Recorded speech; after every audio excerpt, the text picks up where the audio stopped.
Hello, my name is Roger Firman from the UK Association for Accessible Formats. May I extend a very warm welcome and thanks to you for joining us today. I should like to welcome our three guests who will be giving this presentation and will introduce themselves during this event. Thank you to AbilityNet for the invitation and to Louise as moderator. Following this presentation, I'm hoping there will be an opportunity to take questions. So without further ado, may I hand over to you, Vijay, and thank you for taking us into this session. Yes, Roger, thank you for that kind introduction. I'm pleased to be joining this session with you and our friends at the Open University. Hi, everyone. Good afternoon, good morning, good evening, depending on where you're joining us from.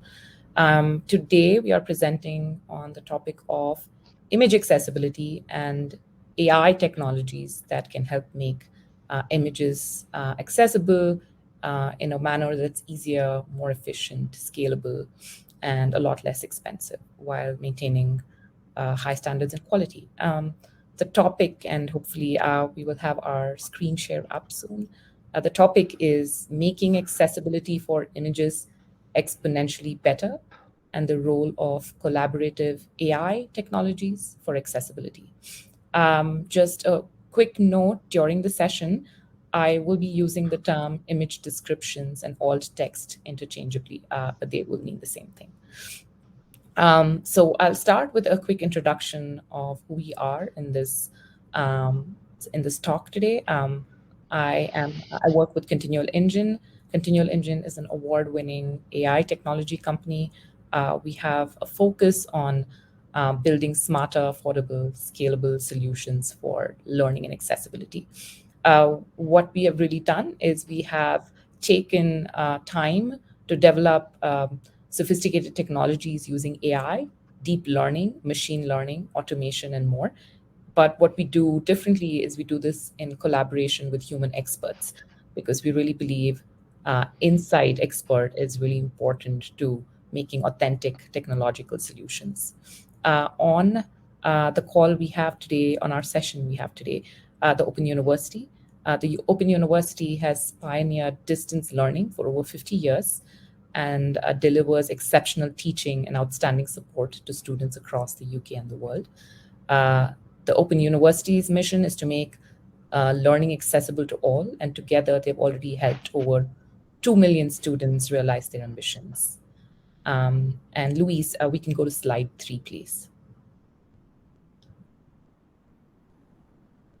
Or Kelly, if we could go to slide 3, please. Okay, we'll begin the session with brief introductions of the presenters, starting with myself. I'm Vijayshree Vethantham. I go by VJ, VP Growth and Strategy with Continual Engine. Based out of Chicago, I come with a couple of decades of experience leading strategy, sales, and managing partnerships in the space of learning and accessibility for higher education. Joining me are Eleanor Crabb, Head of School of Life, Health, and Chemical Sciences at the Open University, and Nick Chatterton, Chemistry Qualification Director, School of Life, Health, and Chemical Sciences at the Open University. And we will go to the previous slide, Kelly, if you can, please.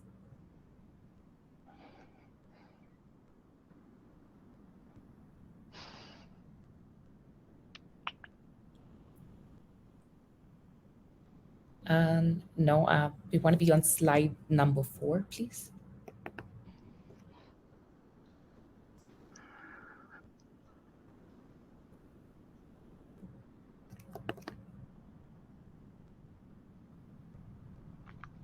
I think we're going ahead. We want to be going back. Yeah, sorry. Slide number 4. Yes, there, perfect. Okay, to talk about who we are and our solutions, I'd like to spend a couple of minutes to just speak about the accessibility landscape in education that many of us are familiar with. So as we know, each year the number of students and learners reporting disabilities is on the rise.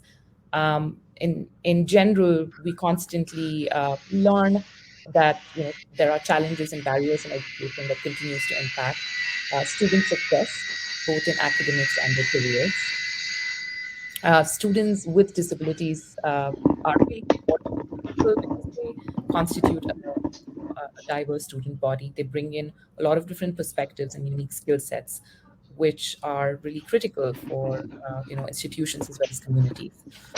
Therefore, obviously, our first focus is always to build inclusive practices instead of looking at accommodation, and that's one thing that I wanted to highlight in general. And if we can go to the next slide, please. So our journey started from a casual dinner conversation between our CEO and our CLO, where they both brought insights from their personal experiences working in technology and in learning. They both recognized that there was a role for AI to play with helping with accessibility, and really including human experts had a role to play in bringing scale and affordable options, but also authentic technology solutions. This set us on this path to tackle image accessibility, and we used a collaborative approach of AI and human experts. Actually, we'll need to go to the previous slide, but just a quick background again. At the time, we were talking to clients, and as I mentioned, we come from higher education, so we understood that a lot of them, specifically publishers, were challenged with this task of making images accessible, but would always have limited budgets, and they were under a lot of pressure to make many things work with less. And in general, some of our survey led us to understand that the average cost for alt text was about 2,500 US dollars. And just doing some back of envelope math, we recognized that that was between 1 to 5 million, depending on how many ebooks or publishers were putting out every year. And then again, with this landscape, we understood that quality was an issue, concerns around workflow. There were always, challenges finding the right talent. And so again, this gave us a good amount of information to understand that building a solution that was working and effectively able to make images accessible was important. So that led us on the path to develop Invicta. So Invicta is an automated AI or text solution. And what it does is it automatically generates really high quality image descriptions, and it works across diverse disciplines and images. Essentially, what it does, and we'll show you a video in some time, hopefully we'll be able to screen share. But essentially, you take an image of any math, and we started with STEM, but we have expanded to other disciplines. Of any one of these disciplines, you put it into our system, and then you can actually hit a button that can generate alt text. And it's as simple as that. And of course, that meant we spent a lot of time and a lot of expert opinion to kind of train the tool and make sure that it was fully meeting the needs of end users. So Invicta, as it stands now, does accelerate time to market. It incorporates feedback from subject matter experts and accessibility experts, which means in addition to generating the alt text, we also have a step to have it reviewed by subject matter experts. And then again, it easily integrates with current workflows. And could we go to the next slide, please? So as I mentioned, given our intimate familiarity with student needs, one of the things we did was that it recognized very early on that it was important for Invicta to generate really high quality image descriptions.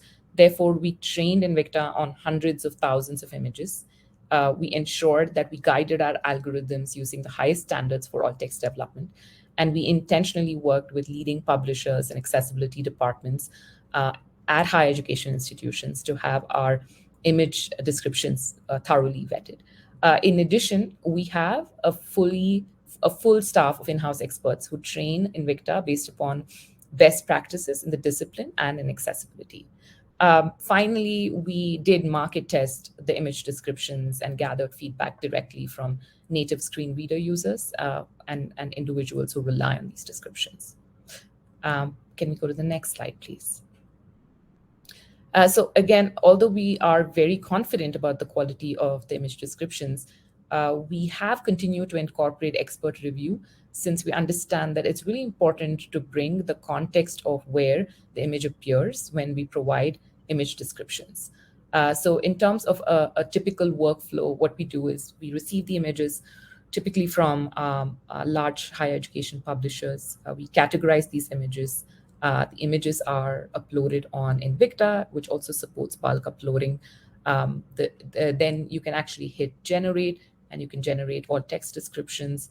And then experts review the descriptions.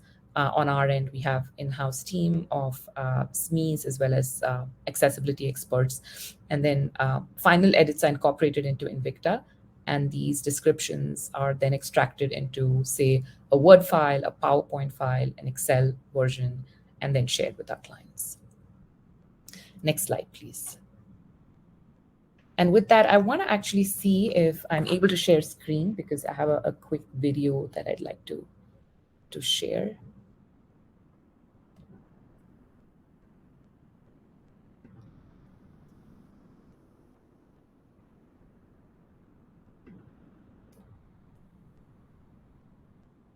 No, it doesn't look like I'm able to share screen.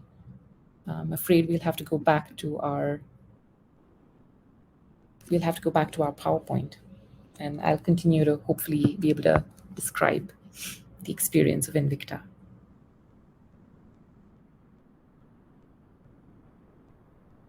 Could we go back to slide 9, please?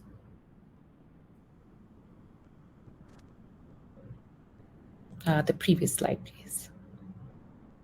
Thank you. So again, we followed this process where we worked with large higher education publishers. A few that we can name are Pearson Education, Macmillan Learning, and of course, we've been doing some work with the Open University recently.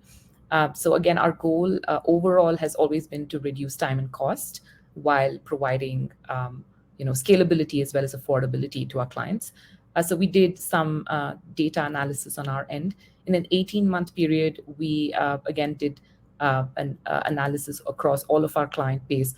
And what we realized is that Invicta has been able to generate about 250,000 of image descriptions across major disciplines, which includes STEM, accounting, humanities, social sciences, and more. And in addition, in terms of cost savings, we're looking at cumulative cost savings of about $1 million. So the savings are calculated using our discounted rates. We provide a discount on existing market rates. So also in terms of scalability, our current volume, we're able to actually process about 2,000 images per day. And again, this is very high quality, thoroughly vetted, meets and exceeds WCAG standards and more. And then I did talk about our current clients, so we can move on to the next slide, please.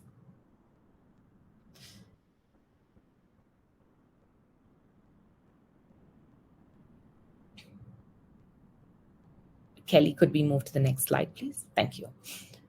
No, the previous slide, please. Thank you. So we conducted multiple A/B tests to compare the performance and quality as well as final output of the image descriptions generated by Invicta compared to manual approaches, which was an individual who was trained in all text descriptions writing these. We've consistently found that Invicta does perform a lot faster and provides about the same level of quality, if not better. And in terms of manual authoring, for say a moderate to a high complex image, it varies from between 10 to 30 minutes per image. And then if we were to add the time it takes to review and complete quality checks, it can extend that anywhere between, I would say 2 to 15 minutes. So the total time we estimated is about 20 to 55 minutes per image to author it, to have it edited, and then to have it quality checked.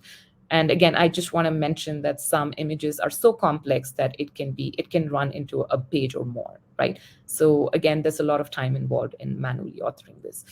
Compared to this, Invicta requires about 5 seconds or less per image for processing. And in addition to this, we do again have someone reviewing this completing quality checks. And despite that, the total time is brought down anywhere between 5 to 20 minutes. And that's even for a fairly complex image that requires a large description.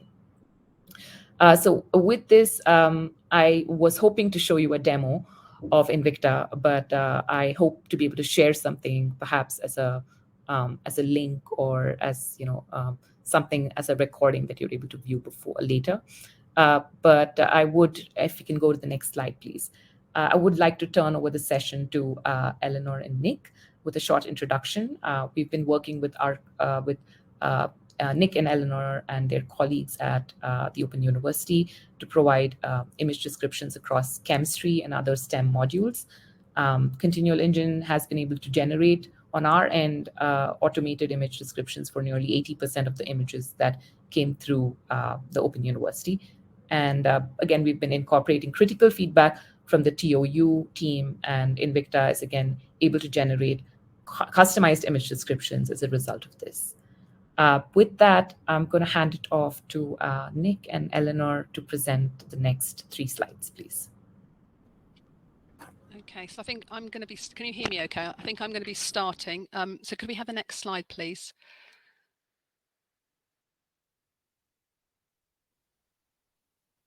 Have we got, can you hear me okay? Yeah, so if we could have the next slide. So I think I was asked to say a little bit about, I guess, kind of what the particular issues that we had, and a little bit about how we kind of got involved with Continual Engine. So I think the one thing to say about, so the OU, our modules are generally delivered online, and this has particular issues for chemistry. So I'm kind of talking very much, at least at the start, of the point of view from kind of the chemistry curriculum.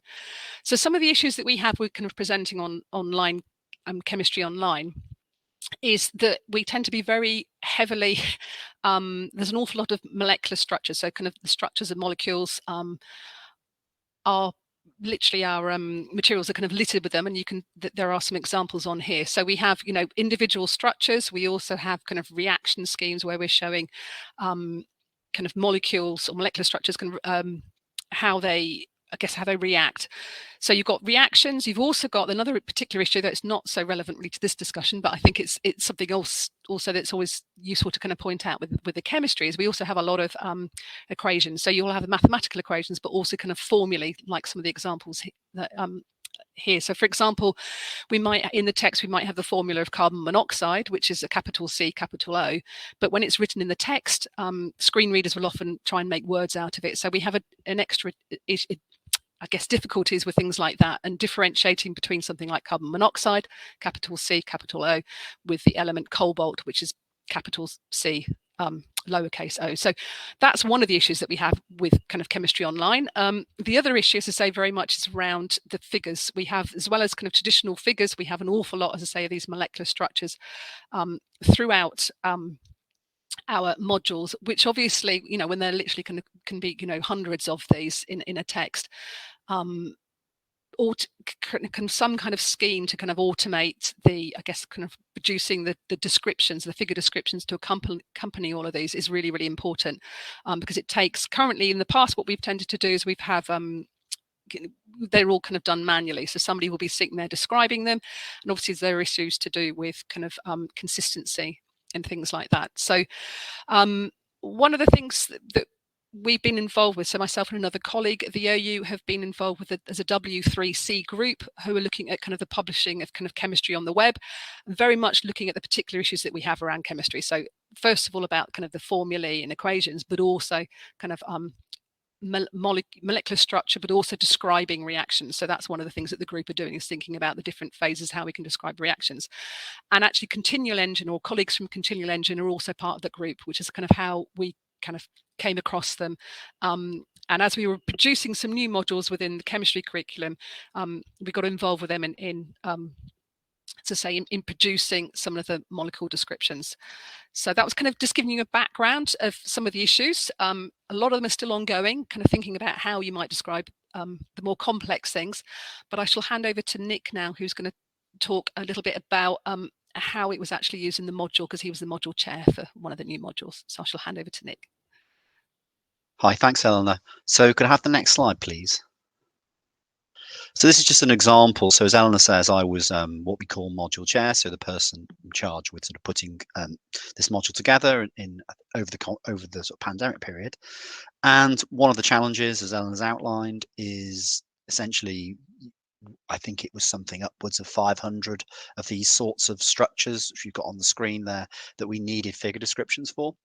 So it's an enormous amount of work for someone to do, and there's obviously this problem with consistency because you often split this sort of work over several individuals, and actually, particularly when you're looking at structures like this, which is obviously two chemical structures, it's important to sort of do it in a logical way, such that the students can use it in a way that's useful for them, so they can see, they know how these things are going to be structured.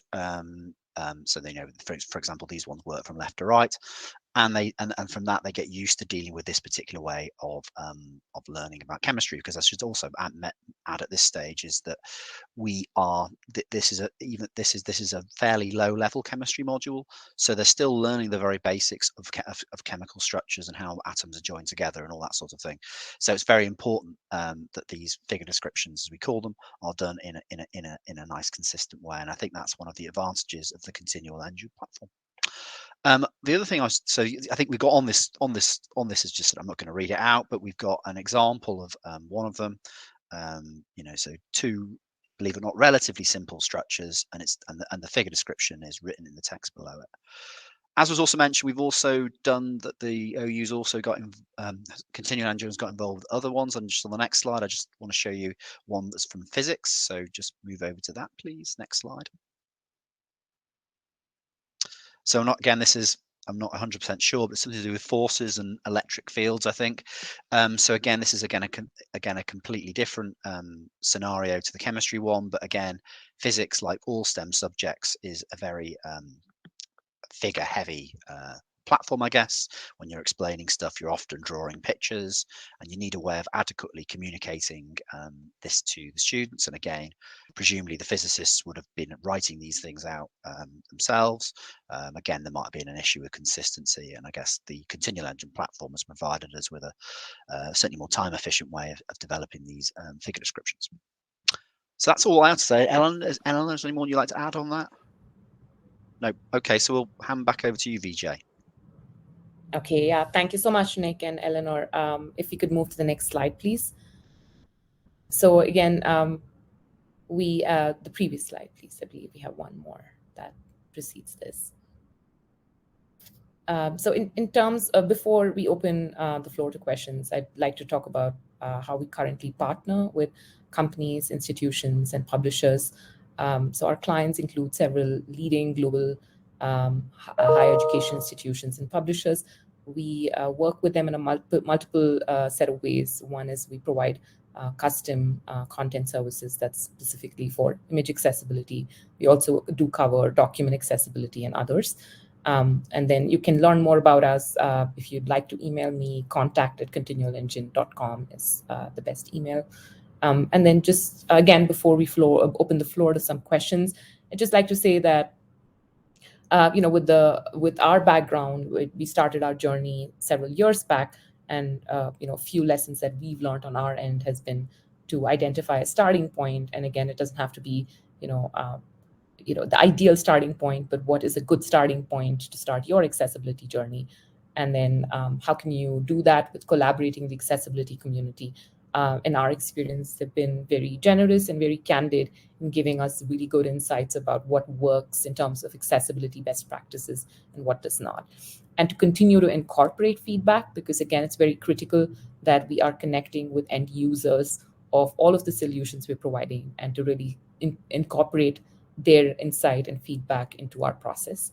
And then continuing to measure progress over perfection. So of course, we certainly want to be extremely accessible, very equitable in our in the content and the learning experiences that we provide to our students.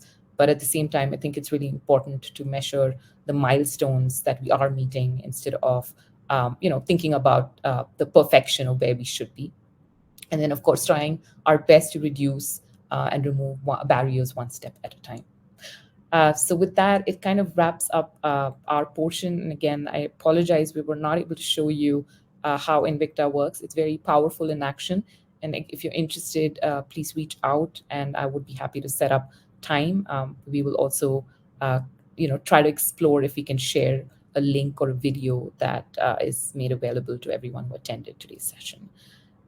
So yeah, I just want to see if there are questions and if we can answer any questions from the audience here, please.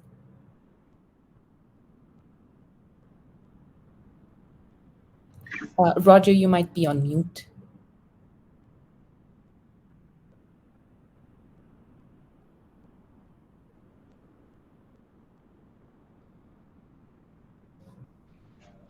There are a few questions. Did you want me to read them out to you all?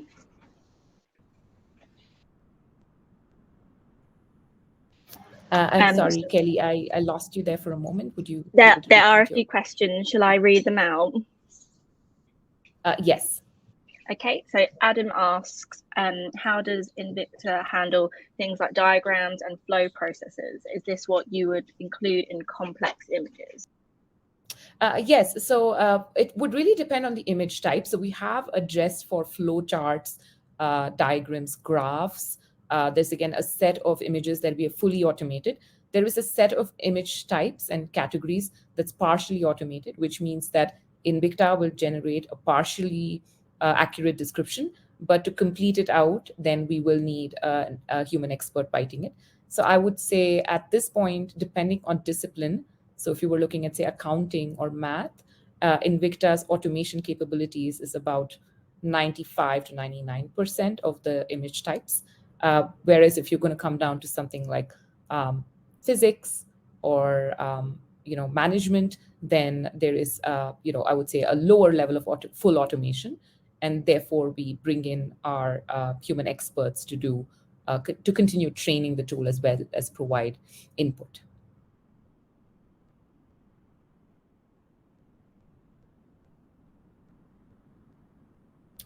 Thank you so much. And another question asks, how does Invicta handle things like, oh, no, that's just one I just read. Is there a risk that an ongoing expectation that AI will automatically generate alt text will impact good practices or areas AI is not available?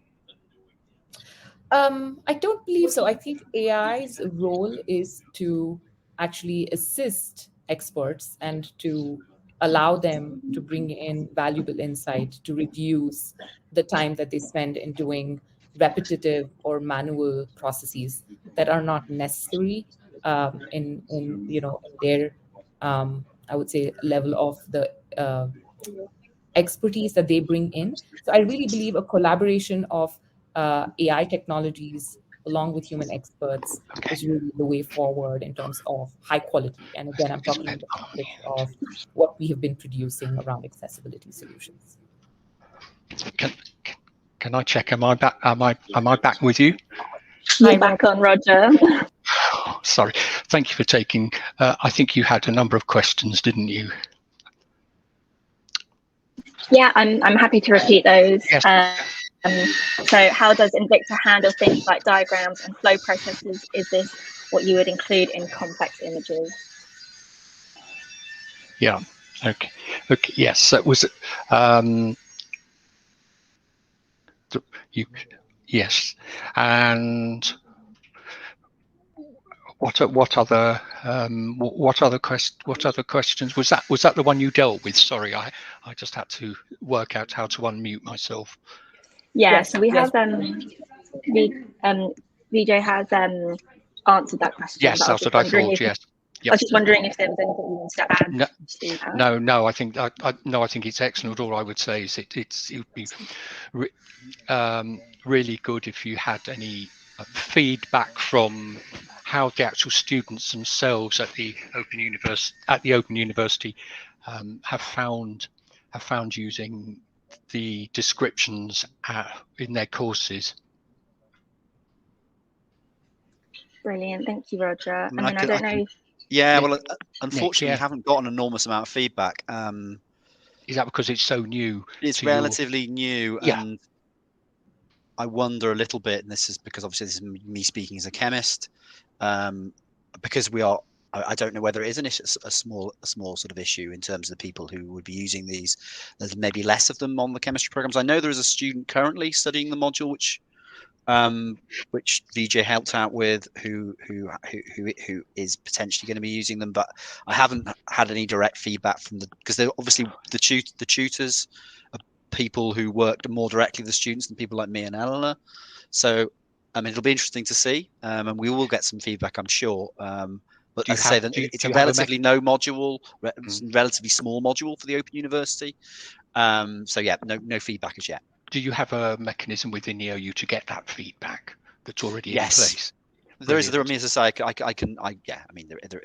certainly there is a mechanism. No, brilliant. It's because obviously it'll be extra interesting to know how the students find this with all the incredible amount of work that's obviously gone on and going to go on with over the OU itself, and how this can go into other courses. And obviously I do appreciate from what you said, obviously it is early days.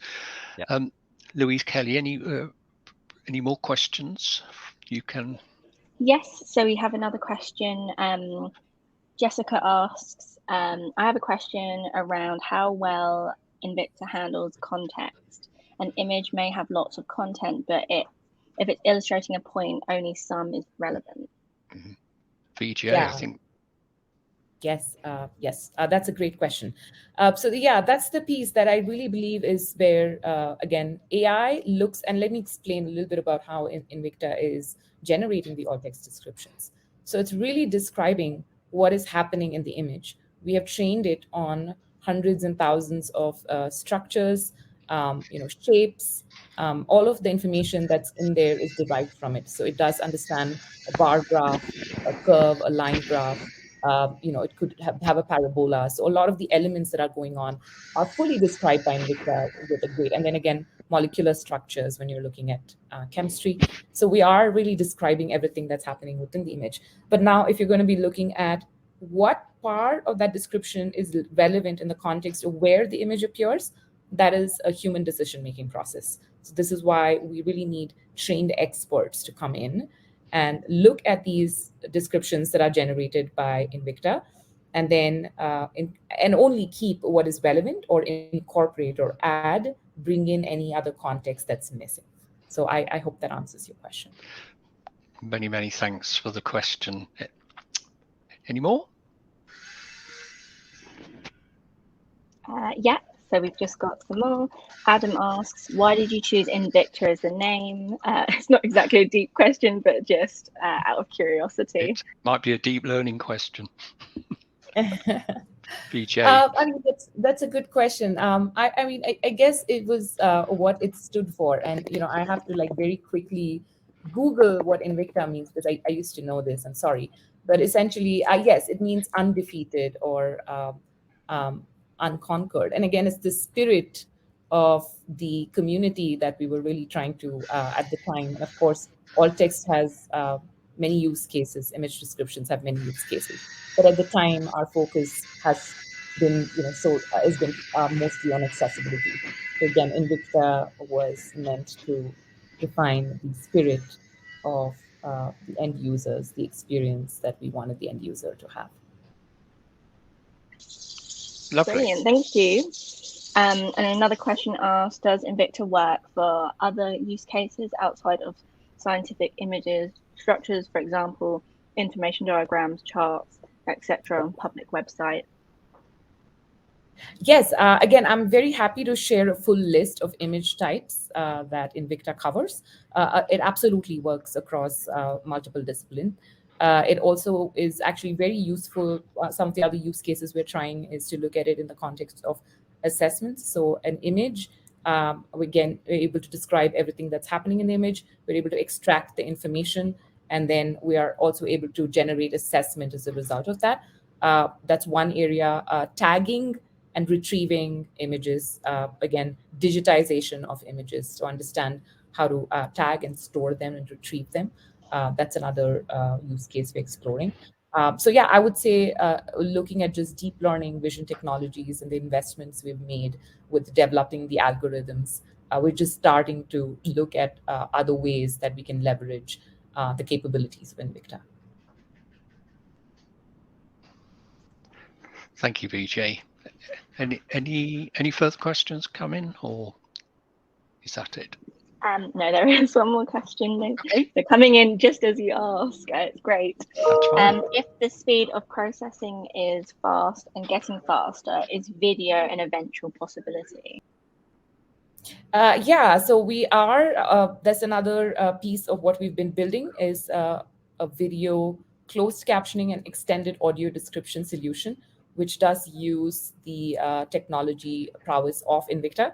So what that does is we are looking at a series of still images, and we are able to extract information using Invicta. Again, I have to say this is a version that we are managing completely in-house. We have not yet made this publicly available. Invicta, a portion of it is cloud-based, and you are able to independently process images for accounting, for instance. If you look at tablevision.ai, that's where you can actually experience how Invicta works.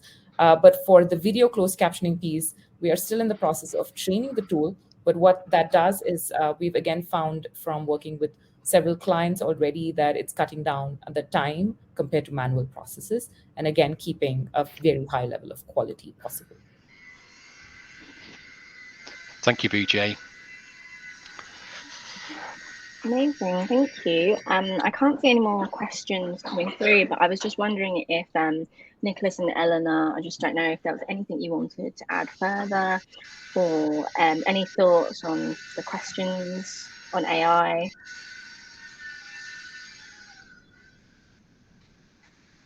Is there anything else that we'd like to add before we wrap up, Roger, Eleanor, and Nick?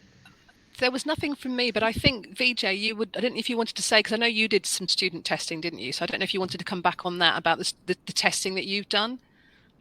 Yeah, so we essentially worked with a set of students who were using screen reader software on a very consistent basis. So this was low vision as well as fully blind students. We again picked a fairly, I would say a fairly diverse set as much as possible. We tried to pick from a couple of locations, India and the United States.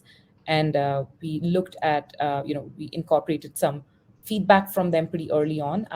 And I missed mentioning, and it's really important to note that on our consulting panel, as well as actively involved, are two native screen reader users, two visually impaired former professors who work with us. They review all of the alt text that we produce using Invicta, and then before we submit it to our clients. So in terms of just how we have incorporated end user feedback, I would say it's ongoing. It's not a one-time activity. We did some early incorporation from a student perspective, but we continue to incorporate that ongoing while we are training and enhancing Invicta's capabilities and abilities across diverse disciplines.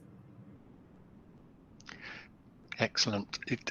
It's a really fascinating area, but it's also crucial to, I think, the way ahead that many things are going to go, incorporating AI in the right kind of way, and to take advantage of what all these new ideas and areas of work are offering, and can potentially provide for, obviously, for people, for students, for people in everyday life. And this is what it's all about. It's how can the technology help us all with things. And there's probably a lot going on behind the scenes that is happening that might not be out in the public domain, as it were, center stage. But it's a really interesting subject, and I found it really interesting to hear of all this work, and obviously particularly how it's being used in academically, and as Vijay alluded to, I know it's being used in the publishing world, and so this is yet another extension of where we're all going. So thank you. Just want to double check with Kelly and Louise whether anything else has come in, or whether I'll... No, yep, one more question has come in, specifically to Vijay. Do you think using AI to convert documents, for example, PDF into accessible 100% automatically, is something we can expect to see in the near future? So sorry, Kelly, I feel like your voice, I'm just having some audio issues. Is it possible to repeat? No problem, I can repeat the question. Yes. do you think using AI to convert documents, for example, PDF, into accessible 100% automatically is something we can expect? Sorry, I'm getting a little ring. Are you also getting that? Yeah, I'm so sorry. I No didn't. worries. I can I'm not repeat the able to question. hear much of what It's you said. okay. It's breaking up quite a bit for me. I don't know. It was about converting PDF documents 100% successfully. Okay, I will try. I think I got the question. I'm going to try my best to answer it. So essentially, we're talking about PDF documents and how Invicta handles it. Yep. So, we have a separate solution that takes PDFs and makes them accessible. So PDFs are inherently inaccessible. They need to be tagged in order for screen readers to understand the reading order and the content. So what we are doing is we're actually integrating Invicta with the document remediation tool PrEP in order to make images that appear within a PDF accessible, again, at the click of a button. We are already there for math. So we've done that with math. We're working on chemistry and accounting. And down the road, we are hoping, as our APIs get more refined, that we're able to independently integrate this into other solutions as well. Amazing, thank you. Roger, I'm really sorry, but I've had to put you on mute just because I think there's an alarm going off where you are. And it was just very distracting, and I think it was very difficult to just hear Vijay. So I popped you on mute. I'm really sorry about that. And we've just lost Vijay. But we don't have any more questions that have come through, unless any of our speakers want to add anything else. We could wrap this session up 15 minutes early. Really sorry about the technical difficulties. And if you have any more questions for our speakers. Hi, am I audible? Oh, yes, you are audible, Vijay. Welcome back. I was just saying there are no more questions, so we can wrap up this session 15 minutes early. Everyone can take a break, or if you'd like, I'm going to join the networking session just in a moment. So if you would like to connect over networking, please join me there. But other than that, thank you so much to our speakers, and really sorry about the technical issues today. I hope you found this session useful and hopefully not too disruptive. Thank you, everyone. Thanks a lot.